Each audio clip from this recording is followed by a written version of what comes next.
자, 오늘은 요나서 강해가 끝나는 날입니다. 요나서의 역사는 지금부터 2800년 전에 중동의 역사를 반영하고 있습니다. 요나가 회개하라 라고 외쳤던 니느웨는 바로 아시리아 제국의 수도였습니다. 유대인에게 아시리아는 원수의 국가입니다. 아시리아는 유대의 침범에 유대인들을 포획하고 그들의 재산을 강탈했습니다. 이 나라가 망한다는 것은 참으로 반가운 소식입니다. 유대인 요나에게 이보다 더 좋은 소식은 없었습니다. 손대지 않고 스스로 망한다고 하니 속으로는 통쾌하다고 생각을 했을 것입니다. 그때 하나님은 요나에게 요나야, 니느웨 성에 가서 40일 후면 망하리라 하고 외쳐라 라고 말씀하셨습니다. 이 요나는 하나님이 못마땅했습니다. 하나님, 죽는데도 준비가 필요하며 망하는데도 준비가 필요합니까? 망한다고 하셨으면 망하게 두시면 되시지 뭘 가서 예고를 하라고 하십니까?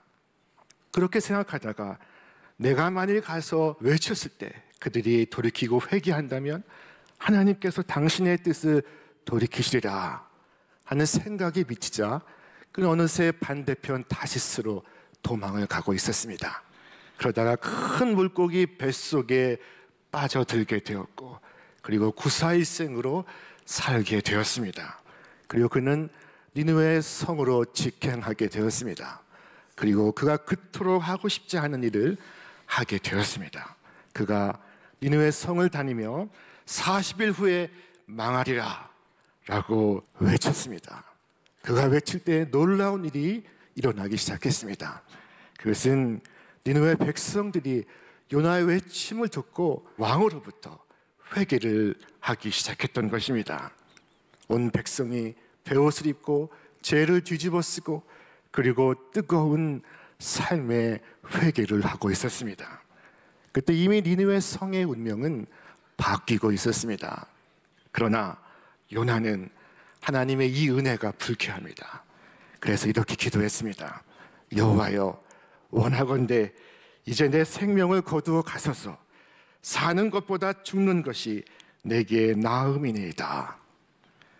그리고는 성 밖에 나가 초막을 짓고 40일까지는 기다려보기로 작정을 합니다.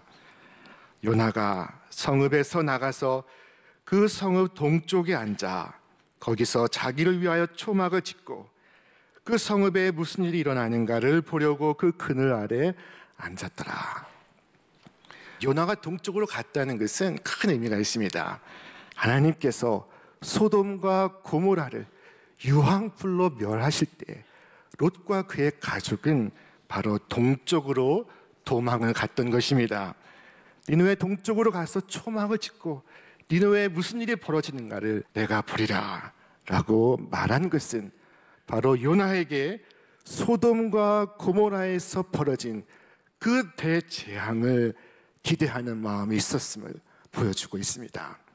하나님은 이 요나를 위해 3가지 도구를 준비하셨습니다. 하나님은 그가 다시스로 도망을 갔을 때 그를 위하여 큰 풍랑과 물고기를 준비하셨습니다. 하나님은 이번에는 박넝쿨과 벌레와 뜨거운 동풍을 준비하셨습니다. 첫째로 준비하신 것은 박넝쿨이었습니다. 하나님 여호와께서 박넝쿨을 예비하사 요나를 가리게 하셨으니 이는 그의 머리를 위하여 그늘이 지게 하며 그의 괴로움을 면하게 하려 하심이었더라. 요나가 박넝쿨로 말미암아 크게 기뻐하였더니. 여러분, 중동의 한낮이 얼마나 뜨거울까요? 우리가 잘 아는 현대의 정주영 회장은 중동 건설 진출을 설득하면서 이같이 말했습니다. 중동은 1년 내내 비가 오지 않으니 쉬지 않고 일해 공사 기간을 단축할 수가 있습니다. 중동은 낮에는 더우니 잠을 자고 공사는 밤에 하면 됩니다. 자, 지금 요나는 이 중동의 40일을 견뎌야 합니다. 그 뙤약볕에 40일의 한낮을 버티기가 얼마나 힘들었겠습니까? 그런데 그곳에 생각지도 않은 박넝쿨이 자라나서 태양볕을 가렸으니 그는 박넝쿨로 인해 크게 기뻐하지 않을 수가 없었습니다. 박넝쿨은 그에게 꼭 필요한 그늘을 만들어 주었습니다. 그리고 하나님은 다른 도구도 준비를 하셨습니다. 그것은 벌레입니다. 이튿날 새벽에 요나가 그토록 기뻐했던 박넝쿨을 벌레가 다 갉아먹어 버립니다. 그리고 해가 뜰 때 뜨거운 동풍마저 불어오니 요나는 화가 나서 죽기를 갈구했습니다. 성경 말씀하기를 요나가 혼미하여 스스로 죽기를 구하여 이르되 사는 것보다 죽는 것이 내게 나음이니이다. 하나님은 이 화가 난 요나에게 물으셨습니다. 네가 이 박넝쿨로 성냄이 어찌 오르냐? 그때 그는 답하기를 내가 성내어 죽기까지 오르니이다 라고 말했습니다. 내 뜻대로 되지 않으면 내 목숨을 취해달라고 하나님께 요구하는 모습은 요나에게서 자주 발견됩니다. 요나는 하나님께 화를 내고 죽게 해달라고 요구하고 있습니다. 그때 하나님이 하신 말씀이 이것입니다. 여호와께서 이르시되 네가 수고도 아니하였고 재배도 아니하였고 하룻밤에 났다가 하룻밤에 말라보는 이 박넝쿨을 아꼈거든 하물며 이 큰 성읍 니느웨에는 좌우를 분별하지 못하는 자가 12만여 명이요 가축도 많이 있나니 내가 어찌 아끼지 아니하겠느냐 하시니라. 이렇게 요나서는 끝을 맺고 있습니다. 이 4장에서 하나님은 요나에게 눈높이 교육을 행하고 있습니다. 하나님께서 준비하신 교육의 자료는 박넝쿨과 벌레와 동풍이었습니다. 사실 요나가 박넝쿨로 화를 내는 것은 옳지 않습니다. 합당하지 않습니다. 그는 박넝쿨을 키우지 않았습니다. 그러나 그는 내가 성내어 죽기까지 옳다고 말합니다. 그는 하룻밤에 났다가 하룻밤에 없어지는 박넝쿨도 그토록 아꼈습니다. 그러나 니느웨에는 좌우를 분별하지 못하는 어린아이만 해도 12만여 명에 육박합니다. 어른까지 합하면 60만 명에 이를 것입니다. 그리고 수많은 가축들도 있었습니다. 그런데 요나는 그 성에 사는 수많은 생명을 박넝쿨 하나보다 더 귀하게 생각하지 않았습니다. 자신이 심지도 않고 가꾸지도 않은 잠깐 자랐다가 사라지는 박넝쿨을 그토록 귀하게 여겼다면 천하보다 소중한 영혼을 얼마나 더 아껴야 하겠습니까? 그들의 운명에 대해서 얼마나 더 큰 관심을 기울여야 하겠습니까? 하나님께서 이스라엘에게 은혜를 베푸시는 것이 요나에게 문제가 되는 것이 아닙니다. 그것은 오히려 당연한 일이었습니다. 문제는 하나님께서 니느웨에게도 자비를 베푸시는 것이었습니다. 이 요나는 하나님께서 베푸시는 자비를 용납할 수가 없었습니다. 그는 분노했습니다. 하나님의 은혜가 이스라엘만이 아니라 이방인들에게도 흘러간다는 사실이 그는 견딜 수가 없었습니다. 그는 애국심이 많은 사람이었습니다. 이 4장 서두에서 그는 매우 싫어하며 성내며 하나님께 기도했습니다. 여호와께 기도하여 이르되 여호와여 내가 고국에 있을 때 내가 나의 조국에 있을 때 이러하겠다고 말씀하지 아니하였나이까. 이 요나는 나라를 사랑하는 사람이었습니다. 얼마큼 사랑했는가 하면 이스라엘을 위하여 니느웨를 전멸시키기를 원했던 사람이었습니다. 그러나 이것은 요나의 아주 좁은 선민의식이었습니다. 올해 우리는 3.1절 100주년을 맞았습니다. 이 3.1운동 정신은 독립선언서에 잘 담겨 있습니다. 우리는 이 선언서를 읽을 때마다 깜짝깜짝 놀라게 됩니다. 이 독립선언서는 우리의 적국이며 침략자인 일본 제국을 털끝만큼도 미워하지 않습니다. 선언문은 이와 같이 말하고 있습니다. 우리가 이 독립선언을 표명하며 주장하는 것은 순전히 인류적 양심의 발로에 기인한 세계 개조의 대세 가운데 순응하기 위함이라. 그리고 말하기를 오직 자유의 정신을 발휘할 것이요 결코 배타적 감정으로 치닫지 말라 하고 말하고 있습니다. 미움과 분노가 아닌 오직 인류애적 사랑의 발로로 자유의 정신으로 이 운동을 지원한다고 밝히고 있습니다. 그리고 한 걸음 더 나아가 일제를 향하여 세계 평화와 인류 행복의 단계로 나아올 것을 말하고 있습니다. 우리가 피압방 민족으로서 못살게 굴었던 일본 제국에 대해서 이와 같은 권유를 할 수 있었던 것은 바로 악에게 지지 말고 선으로 악을 이기라 말씀하신 성경의 정신이 바탕이 되었기 때문입니다. 우리의 독립선언서는 이와 같이 우리의 적을 선을 가지고 설득하려고 하는 아량을 보이고 있습니다. 왜 피차에 망할 일을 계속할 것인가? 이 독립선언서는 우리 민족만의 자유가 아니라 우리의 적국인 일본까지도 무모한 침략의 야욕에서 자유하는 민족이 될 것을 염원하고 있습니다. 이 얼마나 위대한 정신입니까? 하나님의 마음을 품고 세상을 바라보았기 때문에 가능한 일이었습니다. 우리에게 있는 가장 숭고한 애국심이라도 이 그리스도의 정신으로 세례를 받아야 합니다. 김인년 3.5일에 울려 퍼진 우리의 독립선언이 요나의 선민 사상보다 훨씬 더 뛰어납니다. 요나는 자신의 정의가 옳다고 생각했습니다. 그는 정의의 사자와 같이 포효하고 있습니다. 그러나 만약 하나님께서 그의 말처럼 정의감만 중요하다고 판단하셨다면 오늘 우리 중에 구원받을 사람은 아무도 없을 것입니다. 요나가 하나님의 깊은 뜻을 알았다면 니느웨가 구원받을 때 그도 크게 기뻐했을 것입니다. 그러나 그는 하나님의 사랑이 못마땅했습니다. 그의 번민의 깊은 곳에는 사랑의 부재가 있었습니다. 그러나 하나님은 이 요나를 사랑하셨습니다. 성경은 말씀하기를 하나님 여호와께서 박농쿨을 예비하사 요나를 가리게 하셨으니 이는 그의 머리를 위하여 그늘이 지게 하며 그의 괴로움을 면하게 하려 하심이었더라. 이 마지막 부분을 달리 번역하면 요나를 그의 악에서 빼내오려고 하심이었더라 로도 번역이 가능합니다. 오늘 요나는 우여곡절 끝에 하나님의 명령을 따라 니느웨로 갔지만 그러나 불행히도 그들을 사랑하는 마음이 없었습니다. 그러나 성경은 우리에게 말씀합니다. 우리 함께 읽겠습니다. 사랑은 여기 있으니 우리가 하나님을 사랑한 것이 아니요 하나님이 우리를 사랑하사 우리 죄를 속하기 위하여 화목제물로 그 아들을 보내셨습니다. 사랑하는 자들아 하나님이 이같이 우리를 사랑하셨은즉 우리도 서로 사랑하는 것이 마땅하도다. 어느 목사님의 이야기입니다.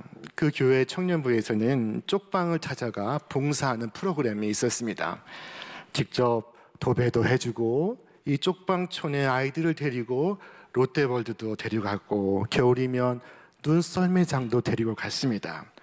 어느 날 이 쪽방 아이들을 데리고 놀이공원에 다녀와서 찍은 여러 가지 모습들을 홈페이지에 게시를 했습니다.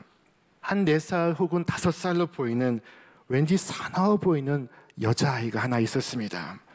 여러분, 아이들에게는 사랑에 잠길 만큼 충분한 사랑이 필요합니다. 그러나 어렸을 때 이 사랑을 받지 못하면 어린아이라도 사나워집니다. 그때 한 청년이 이 아이의 사진 밑에 이와 같은 글을 적었습니다. 얘 눈에는 왠지 가시가 있다. 정말 그렇습니다. 아이의 눈에는 왠지 모를 가시가 있었습니다. 근데 그 청년이 그 다음 글을 이어갔습니다. 그러므로 너는 사랑 곱백이다. 그러므로 너는 사랑 곱백이다. 자, 이것이 바로 우리를 향하신 하나님의 사랑이었습니다. 우리가 아직 연약할 때, 우리가 아직 죄인이었을 때, 우리가 아직 원수가 되었을 때 하나님께서 우리를 사랑하신 것입니다. 이 사랑의 위대함은 가치 없는 우리를 위대한 존재로 만들어 간다는 데 있습니다. 예수님은 뛰어난 사람들을 사랑한 것이 아니었습니다. 예수님은 세리를 사랑하시고 죄인을 사랑하셨습니다. 가리지 않고 모두 사랑하셨습니다. 그리고 그 사랑은 그들을 위대한 사도로 만들어가고 있었습니다. 오늘 요나도 사랑은 했습니다. 그는 자기가 심지도 가꾸지도 않은 풀을 아꼈고 그 풀이 말라 죽었을 때 감당할 수 없는 분노를 느꼈습니다. 그 하룻밤에 났다가 하룻밤에 없어지는 풀을 그토록 아낀 것은 그 풀이 그에게 그늘을 주었기 때문이었습니다. 그는 사랑을 했지만 아주 좁은 사랑을 했습니다. 그리고 그는 그것이 정의인 줄로 알았습니다. 그러나 그때 하나님은 벌레를 보내서 그가 귀중히 여기던 그것을 갉아먹게 하셨습니다. 그처럼 내가 내 시간을 아주 좁은 마음으로 사랑하면 내 시간을 갉아먹게 하실 것입니다. 내가 내 재물을 아주 좁은 마음으로 사랑하면 내 돈을 갉아먹게 하실지도 모릅니다. 그리하여 하루 동안 났다가 다음날 시들어버리는 박농쿨을 보고 울고 웃는 요나의 모습을 보시게 할 것입니다. 여러분 어떻습니까? 하나님이 아끼시는 것을 여러분도 아끼십니까? 아니면 박농쿨을 더 아끼시고 있습니까? 하나님이 원하시는 것은 하나님께서 세상의 영혼을 소중히 여기시듯 우리도 그들을 소중히 여기는 마음입니다. 그러나 오늘 본문 속에서 우리는 하나님의 마음을 도무지 모르는 한 무지한 예언자를 발견합니다. 그는 하나님이 아끼는 것과 내가 아끼는 것, 하나님이 옳다 하시는 것과 내가 옳다 하는 것 사이에 언제나 나를 주장했던 사람입니다. 그의 이름은 요나입니다. 요나는 쉽게 하나님의 편에 서려고 하지 않습니다. 자신이 너무너무 아끼는 것, 자기가 죽어도 옳다는 것에 끌려다닙니다. 박농쿨 하나를 놓고서도 하나님께 죽기 살기로 대듭니다. 그러나 그토록 아끼던 그것이, 이것이 아니면 안 된다고 믿었던 그것이 마지막 주님 앞에 섰을 때 한낱 박농쿨에 지나지 않는다는 사실을 깨닫게 될 것입니다. 주님이 아끼시는 것을 아끼시고 주님이 옳다 하시는 그것을 끝까지 옳다고 편드시는 여러분 되시기를 바랍니다.